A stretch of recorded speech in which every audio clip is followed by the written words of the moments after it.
Hi everyone, welcome to this channel again, Zaini4e.com.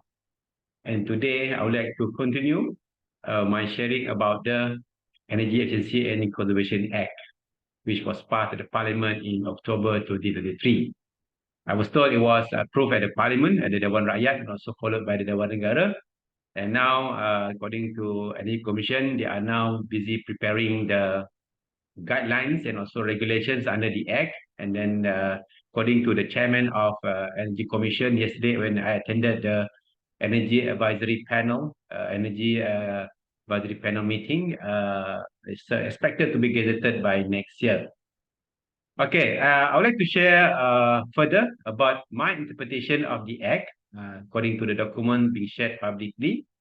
And okay, this is my interpretation, this is my understanding. Therefore, for further confirmation on the interpretation, I do you can go to any commissions to get further confirmation on any interpretation, the one that's supposed to be referred, correctly. Okay, this is my personal interpretation according to my experience, studying other law in other countries like Japan, India, and other countries, also even Thailand. And according to my own experience in the current regular requirement under the Efficient Management of Electrical Energy Regulation 2008. Okay, let me share my screen. All right, so let's share my screen. This is my, okay. My sharing will focus on key provisions, okay, related to my area of knowledge and experience or expertise, which is energy management system. It's a key provision related to energy management system implementations that will, this time around, I would like to cover the element of energy audit report, and person in charge of the building. A part of the provisions in the Act, I will share additional information on energy audit classification and what you can expect in the energy audit report as required by the moment the audit conducted by any energy auditor. If you look at the sections in the Act, all right, if you look at here, so energy audit is a requirement under the Section 8, okay, of the Part 3, duties of energy consumers. Section 8, okay, on the energy audit, a requirement to conduct the energy audit. If I'm not mistaken, I was told that every 5 years, and followed by the requirement to submit by the energy audit report for the audit conducted by the registered energy auditor. Okay, and then if you look at the part, okay, then I'll share about the energy audit report in respect of building. Okay, because it falls under the part 5, okay, part 4, okay, duties of person in charge of building. Okay, so I'll cover these 3 sections, 8, 9, and 14, which related to energy management to me. So this is my summary, my summary from the Act. All right, if you look here, these are parties involved and their obligations, okay, related to energy management activities. If you look here, the first party involved basically falls under Section 3, energy consumer.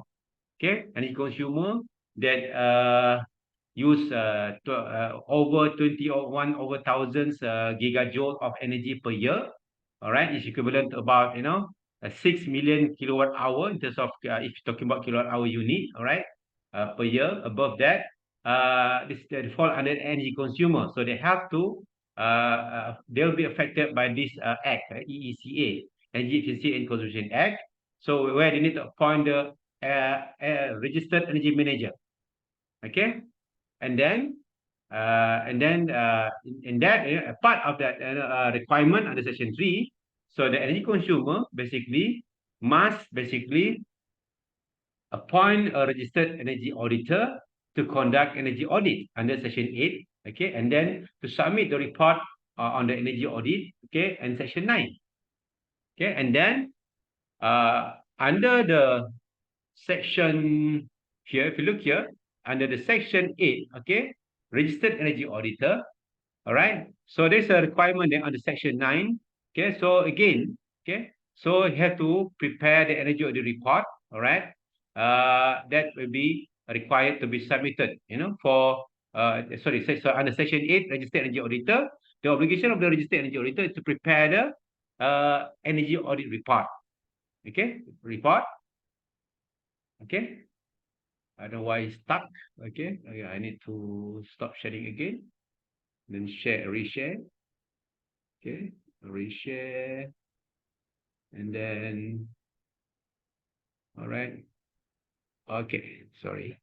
Okay. So these are three requirements related to energy audit. Okay, Section 8. Okay, Section 9. Sorry, Section 9. Okay, Section 8. Obligation of the consumer, and also Section 9, the requirement to submit the energy audit report by the consumer for the report to be prepared by the registered energy auditor. Okay, and same time I was told Energy Commission is now preparing and I would say finalizing six guidelines. Six guidelines. You look on the bottom right there. Okay, guideline. This guideline will be issued by Energy Commission under the Act to be followed when it comes to the enforcement of the Act.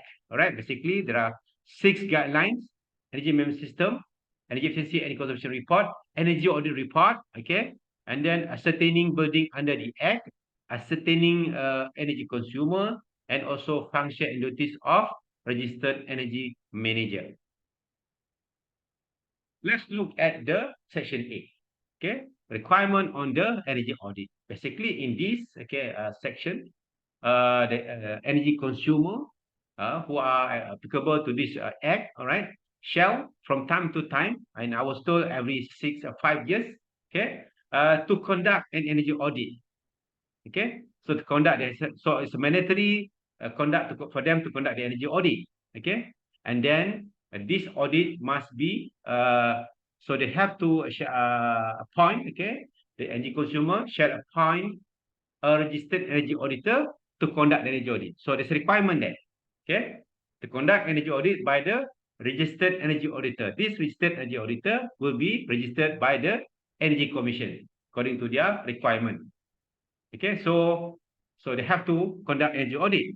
Okay, this is what stated in the Section 8. There's a requirement now. Now in Malaysia, they have the energy audit is not a requirement. It's not a mandatory. Okay, even though the government is now implementing the program, they call it energy audit coordination grant, but that's voluntary. But when this act to be enforced, okay, energy audit, okay, for affected energy consumers, okay, will be a mandatory exercise. Need to be conducted on certain period. In the event of mistaken, I was told it's about every 5 years. Okay. I would like to add some more information why this energy audit is important. Okay, I managed to do some research. Okay, even adding to my experience. Okay, why energy audit is necessary? Why this become mandatory now?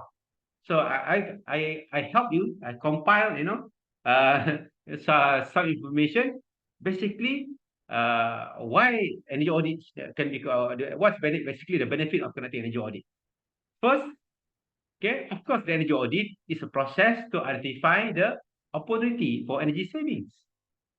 Okay, and then from that opportunities, it can be implemented. Okay, based on the recommendation or findings of the energy audit, and of course, they will reduce the utility bill. Okay, energy bill in particular, and then energy audit also will help. Okay, to enhance your building performance. Okay, because it can find some kind of issues that affecting the function of the buildings. Okay, equipment system. Okay, somehow in terms of other parts as well. Okay, in terms of ventilation, comfort level and all that, and that will help them. Okay, to address these issues. So the audit will help to find out all that, and then that will help to enhance the building performance. And then if you're a building, all right, that will increase the property value because more efficient building, if all recommendations are implemented and the building become more energy efficient, that will increase the value of that particular building. Okay, so if you are the landlord, right, you can even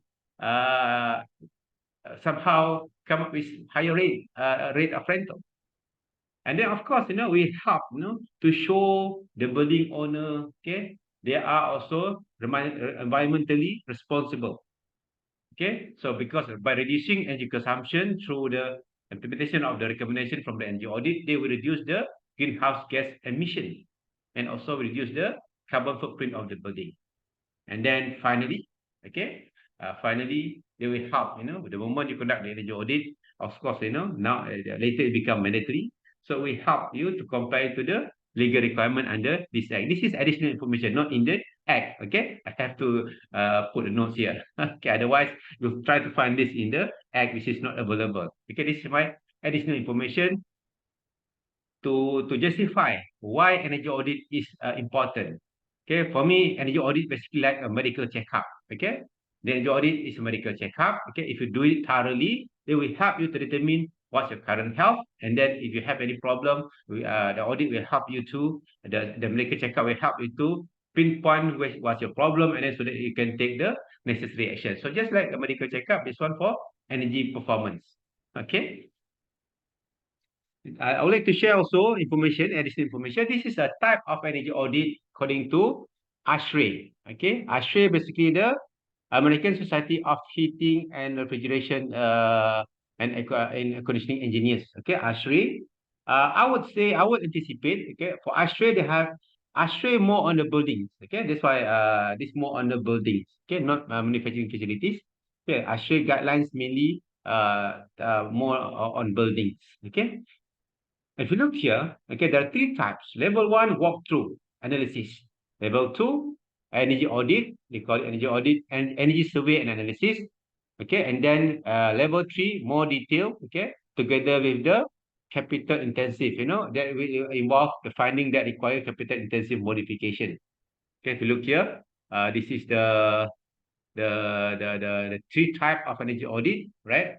Basically, type 1, walkthrough analysis, type 2, energy survey and analysis, and type 3, detailed analysis of capital intensive modification.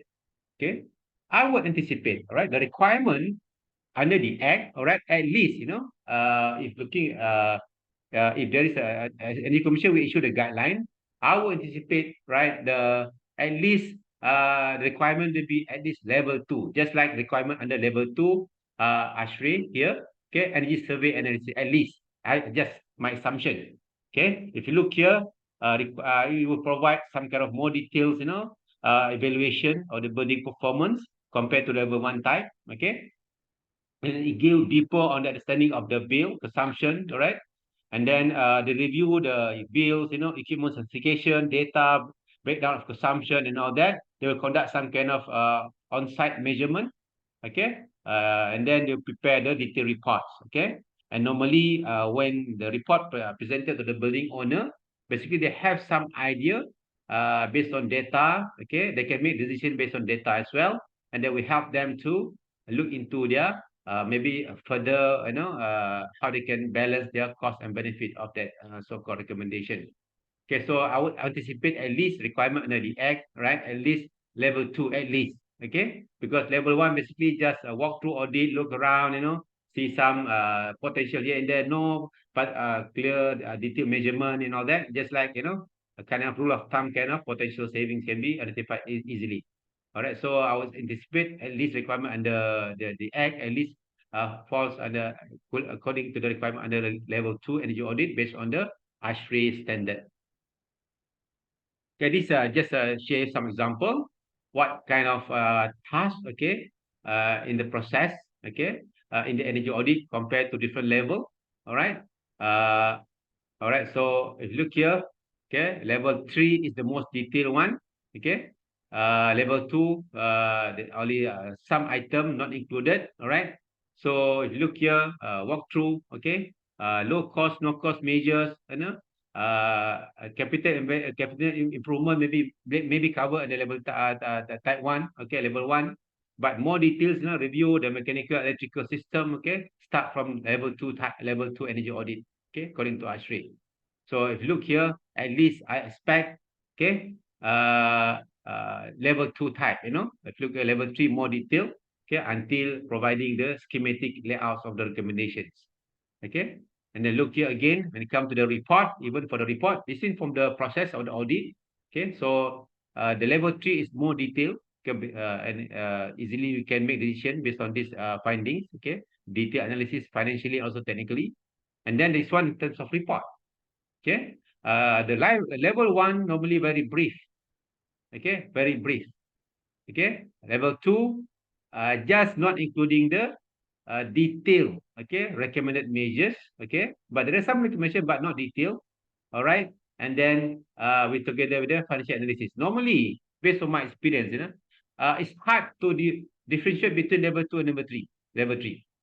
Okay, normally, okay, even though it's not a requirement, typically even in the level 2, the auditor will also conduct the financial analysis.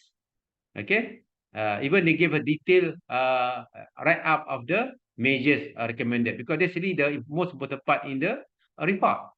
Okay, normally in the practice, normally even though in the guide according to ASHRAE level 2, is not including some of the item, and compared to level 3, but normally in practice, okay, the auditor will put the details of the recommended measures and also even cost, financial analysis with the cost and all that, even in the report. Okay, so this is the what actually required task based on the report.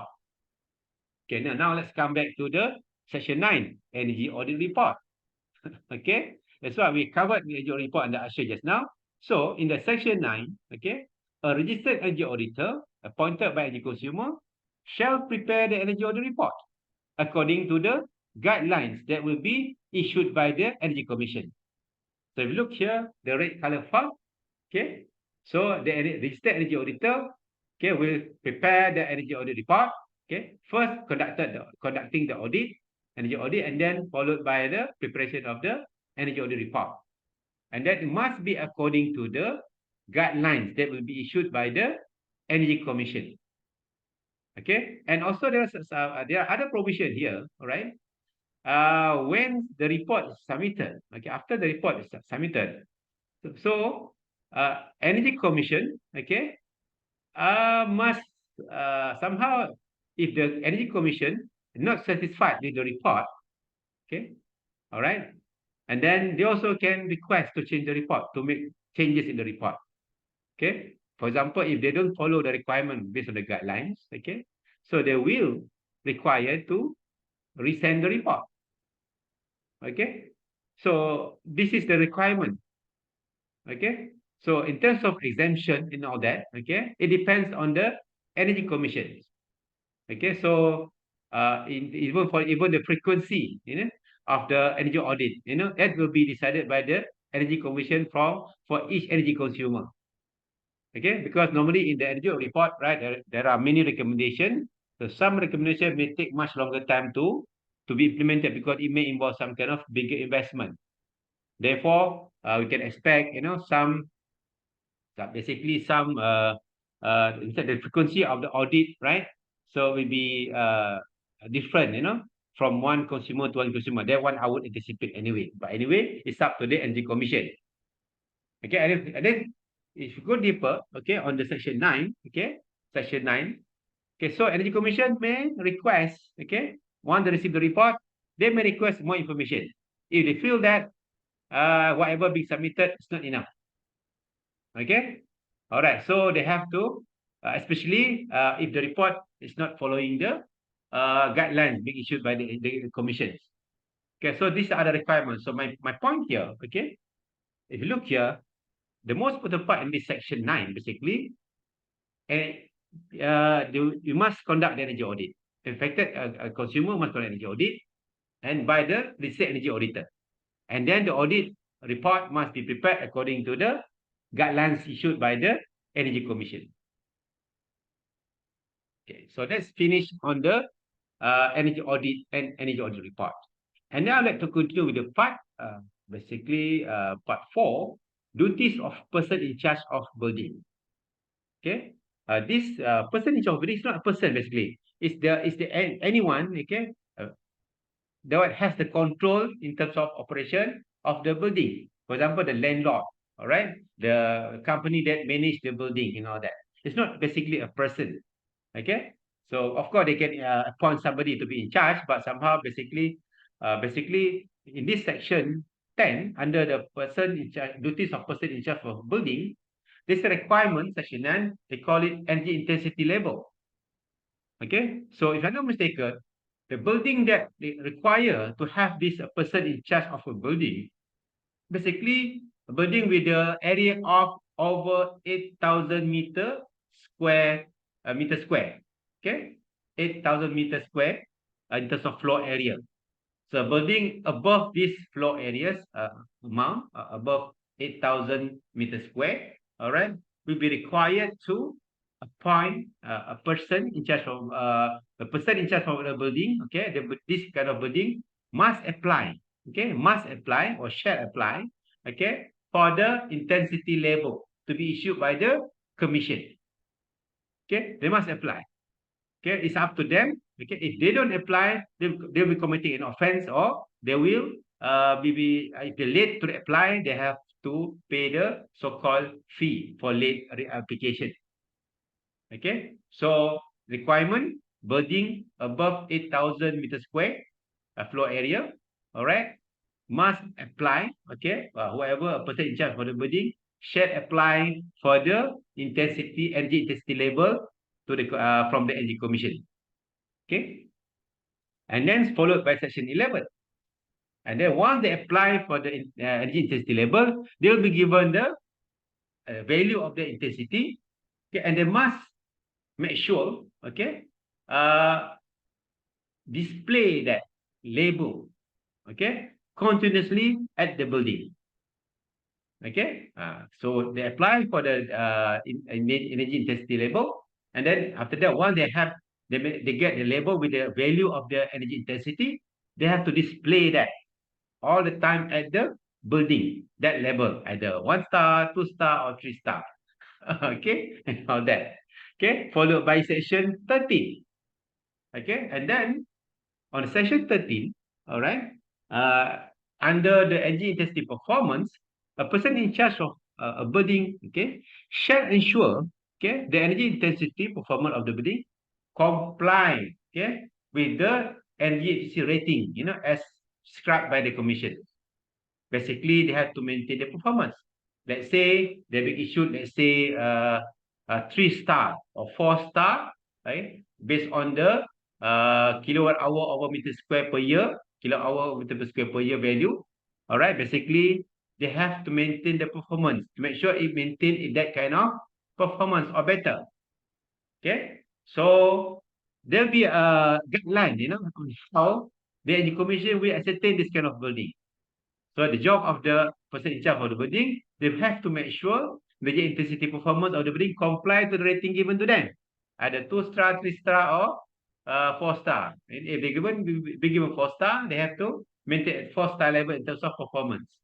Okay, that's the job. That's what I just highlighted under section 13. Okay, make sure the performance is according to the IGC rating given. Okay. And then section 13 followed. I would like to highlight the most bottom one here. Okay. So, and then let's say if they're okay, let's say it's the commission, all right, okay, found out that, okay, the energy intensity performance of the building does not comply with the rating given. Okay, so the commission will issue them with a written notice of non-compliance. Okay, what comes after that? Okay, once the notice of compliance, issued to any building, okay, they have to conduct again the energy audit. Okay, initially they don't have to, but the moment they be issued the notice of non-compliance, when the performance is not according to the IGFCC rating given, all right, so they have to conduct energy audit in order for them to find a way to improve the energy intensity performance of the building so that they can comply to the energy efficiency rating.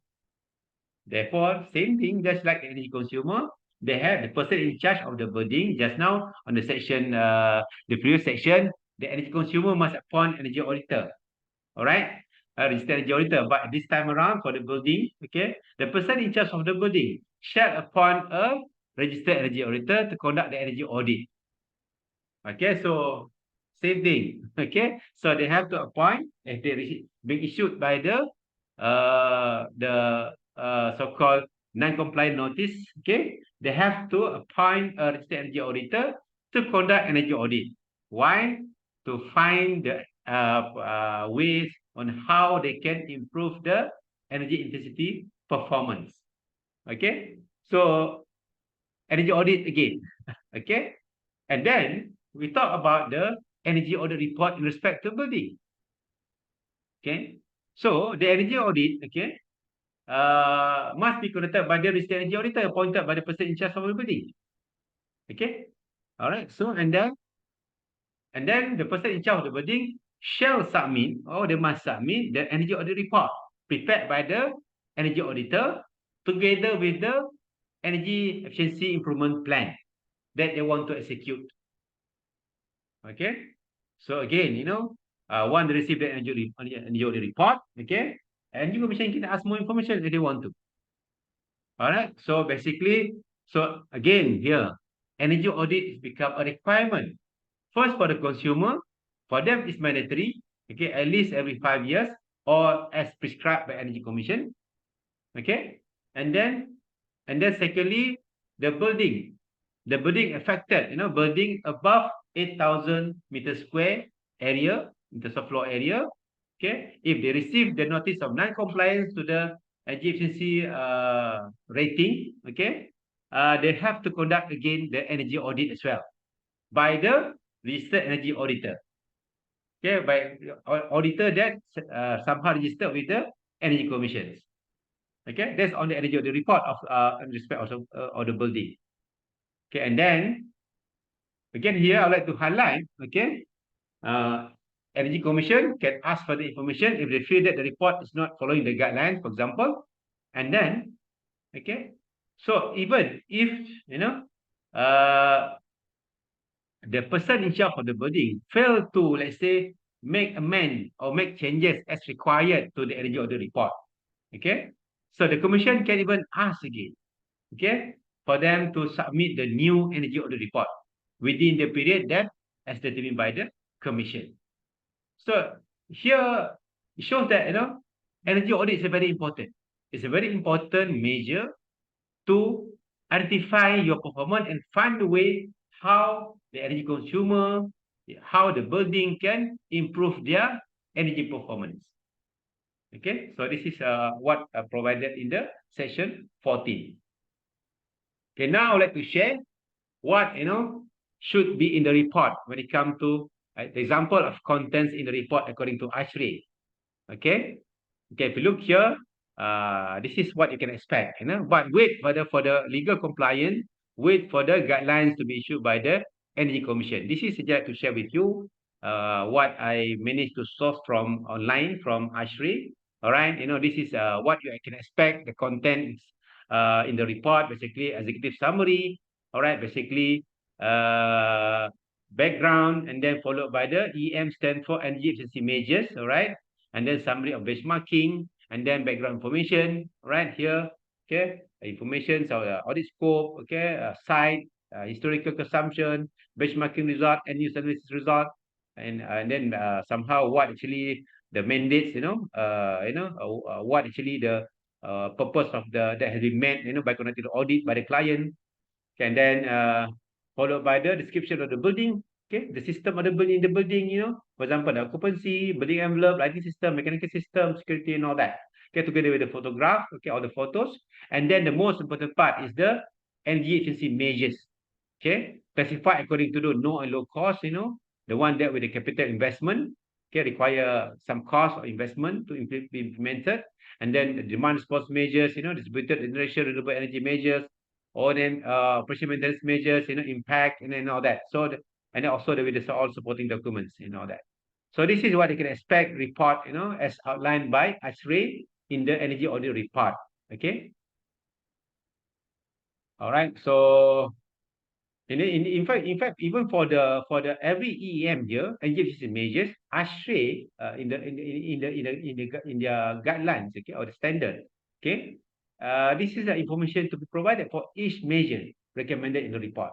basically the current conditions, okay, exactly the recommendation of the changes to be made, okay, and how the basis on how the measure will save energy, and then assumption of the cost, okay, the key analytical assumptions, performance specification for recommended equipment. Let's say they want to change new chiller, what actually the proposed chiller performance for the new one, and then key control changes, to achieve the savings, and any other operational changes, that required, to support the proposed measures implementation.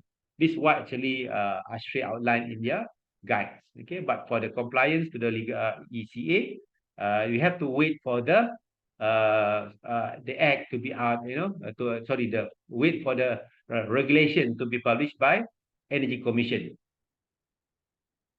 So this is what are the potential issues. This is not sharing. Okay, well, this is what you can expect, when you review the energy audit report. All right. This is what you can look into. Okay. You have to make sure in the report, whatever measures, recommended should be feasible and suitable, appropriate for the building. Okay, and then the measure must meet any required law or codes, of the building. And then the data are consistent, okay, reflective of the real time or reflecting the conditions of that building. And then how they estimate the savings. The method must follow certain normally established principle or method or even calculations. They cannot simply use the rule of thumb, for example. Okay, and then even the estimate of the savings also are reasonable. Okay, it's not, there has to be some reasonable and enough, to make it so-called, sensible to be implemented. Okay, and of course, okay, the cost estimate also should be some kind of, reasonable.